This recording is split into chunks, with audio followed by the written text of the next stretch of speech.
is to the 10-yard line.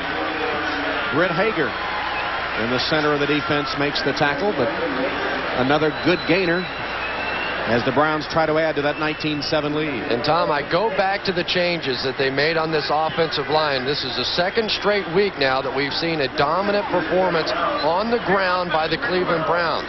Orlando Brown, number 69, Doug Dawson, 77 is Orlando Brown. Those two big guys up there seem to have made a difference.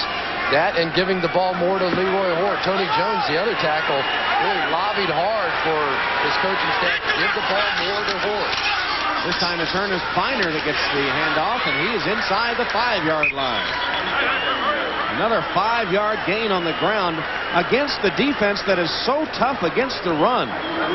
In fact, they are second in the NFL in rushing defense, and the Browns have run on them at key times throughout the game. And you just don't expect to get that kind of a push against a guy as big as William Perry.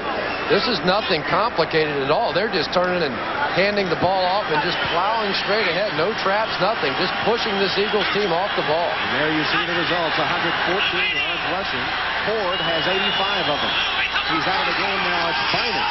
Finer off left tackle. Got away from 2 men and scored.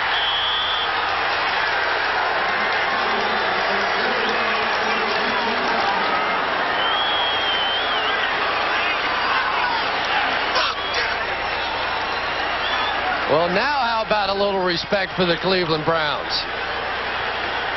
Bud Carson rubbing his eyes. He doesn't believe what he sees. The running game of the Cleveland Browns has become a force. Andy Harmon got the penetration, was unable to bring down Finer, and then just fights his way into the end zone. Power football by the Browns. Second rushing touchdown of the season for Ernest Finer, as Stover kicks the extra point. 11:07 left in the game, and the Browns about to prove a point. It's got an early start on the traffic. 26-7. That's the thing about this Philadelphia crowd. They never give up on their team. Oh, they're Browns fans. No wonder. I was wondering who was left up there.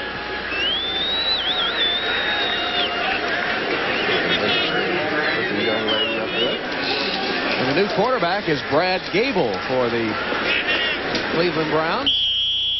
Handing to Randy Baldwin. There is Gable. Gable is the third Cleveland quarterback. He's in his 4th year from Baylor.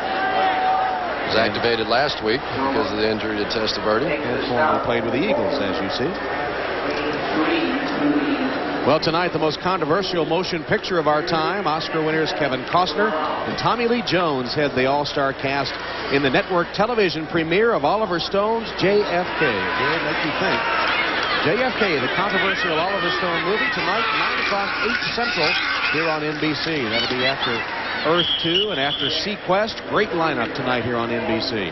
Speaking of great, Mark Rippon, is he the new quarterback for the Browns?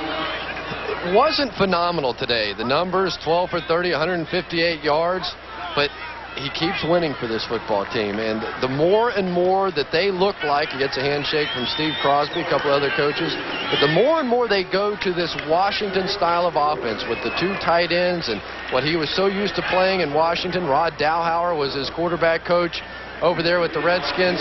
I don't see them making a change. I think that it'll be Mark Rippon again next week and until he loses the ball game, at the very least. Cooper's punt. Rippon had that real dead spell in the 3rd quarter, but as you say, the overall results will be very positive. Seidner with a return to midfield. Timeout. We'll return to the vet in a moment. Mark Rippon with the immortal Jim Brown on the sideline. Brad Gable, who replaced Rippon at the controls, and Vinny Testaverde. Status remains in doubt. But for the moment, the Cleveland Browns can relish a message-sending victory. Are the Browns for real? They come into Philadelphia, rush for 140 yards, pass for 158, and decisively whip the Eagles 26-7.